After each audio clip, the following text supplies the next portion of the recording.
Again, it's Miller. And he'll be brought down shy of the 40 at the 38-yard line. 7 yards there and a first down. So here's a 1st and 10 at the 38.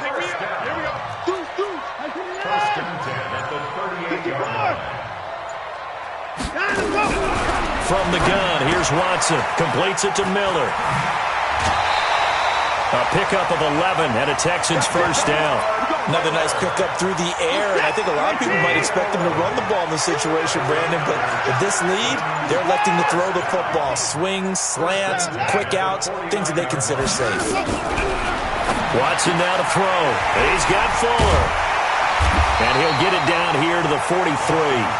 Give him 9 there on the first down completion. That last catch short of the marker by just a yard leaves him with a very manageable 2nd and 1.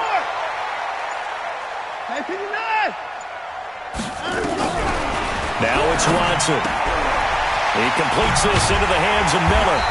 And he'll go down here at the 35-yard line.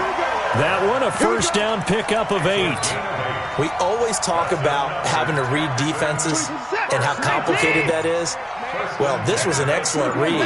Read the pressure and got rid of the football before it even got to him for a nice game. And when they're blitzing like that, running back usually a good spot to go with the football? Without a doubt, because he's right in your sight line or he's near you. So you're able to just get it to him easily. And once he gets in space, that's usually a good matchup for him. 25 yards that time. So 1st and goal, 6 points here would go a long way toward wrapping this one up. Watson going to give this one to Miller. And they'll be driven back here, losing yardage to the 10-yard line. It's a loss of a yard there, and now 2nd down. 4th quarter, down to the final 2 minutes, and we've got a one-score game. So it's Texans football as we welcome you back. They've got it 2nd and goal now as they look for that final dagger. On 2nd and goal, Watson. Now look at this. They get the turnover they needed. It's intercepted. Picked off inside the 5. And a big turnover there as his guys will get the football back. Set to begin their next drive, the Rams offense at the line. They'll try and start the drive with Gurley. And just no chance of turning the corner. He can only get back to the line of scrimmage. 2nd and 10 coming up. The Rams going to go ahead and use the first of their timeouts as they'll talk things over prior to this upcoming 2nd down play. So after the run for no gain, here's 2nd and 10. Again they run with Gurley. They'll try to get forward, but he's going to be stopped in his tracks at about the 3. Now the Rams will signal for a timeout, their 2nd, as they'll talk it over here before what will be an important 3rd down. Big play coming up. Here's 3rd and 10. I would expect to see some pressure here. And the blitz does come.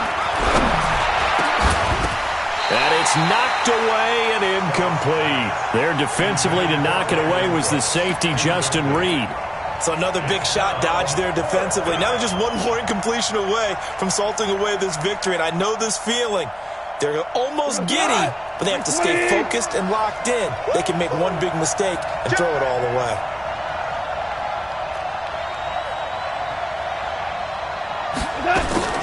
They go ahead and snap it. Gone. And oh, it's a safety. Goff got buried in the end zone. He couldn't get rid of it. What a gut punch. That should be the nail in the coffin with those 2 points, making this a 2-score game now with time, Charles, clearly not on their side. Yeah, they have to give the football away as well. Had a chance. Yeah, it was a small chance to get down the field. But guess what? This one's now just about over.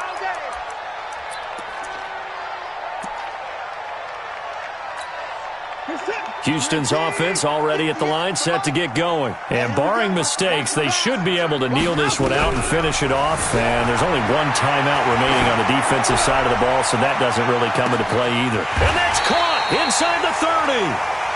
A huge play there for Houston. 52 yards. So barely time to catch our breath. Here's 1st and 10 just outside the red zone. Here's Watson. He's going to let it go deep for the end zone. And that is incomplete. Took a shot there on first down, but he couldn't reel it in. Despite the lead here in the fourth, they're still taking shots. Not content to sit on this lead at all. And to me, it raises the question of what's right in this game nowadays. Do you sit on the ball and run it because you have enough of a lead? Or do you try and extend it because you always feel like the other team can come back? Extend it. Have some fun.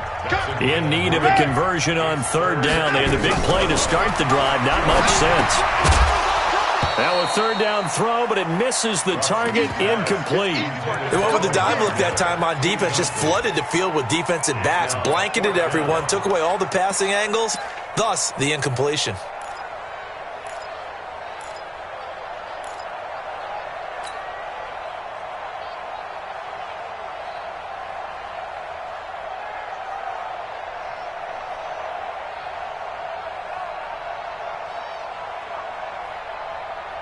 And with things looking pretty good on the scoreboard, they're going to keep the offense out there and go for it here on fourth. Check 31, check 31. Line up. Here we go on fourth. Watson sliding out of the pocket. And that is incomplete. Now the Texans will use one of their 2 remaining timeouts. That'll leave them with just 1 remaining in this fourth quarter of play. Set to begin their next drive, the Rams offense at the line. They might be thinking this is close to a lost cause here. Got to play it out. What do they need to do? Nowhere to escape, and he goes down. The Texans going to signal for their 3rd and final timeout. It'll be their 3rd and final timeout, so as they talk things over, we'll step aside.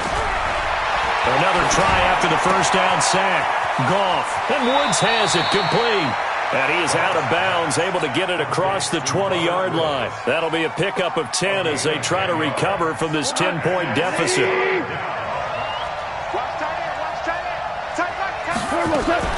Goff now to throw. Nowhere to escape, and he goes down. Zach Cunningham in there to drop him as that clock continues to run. Now Goff. That's complete to his tight end, Higbee.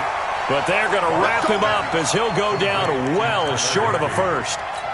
They had to go for it with such little time remaining, and the Texans are going to win the football game. And Watson's going to throw it here. Flush to his right. And he's going to be intercepted a 3rd time. Picked up by Jalen Ramsey. And that will write a finish to this ball game. So Houston going to come away here with the victory. And it's going to be their defense that gets the ink in the headlines tomorrow, and for good reason. They forced 5 turnovers in this game. And while we were watching this game unfold, I kept thinking about when we did our training camp tour and something that you noticed along the way. Just about every camp we visited, when the defense got together, everyone was doing ball drills. Defensive linemen, linebacker, secondary, because they understood how vital it was to take the football away. And they wanted every opportunity. When the ball was knocked free, they want all those guys to be familiar with touching the ball so they could pick up the fumble or get the interception, and we saw it pay off in this one here. Yeah, 5 times. They'll remember this one.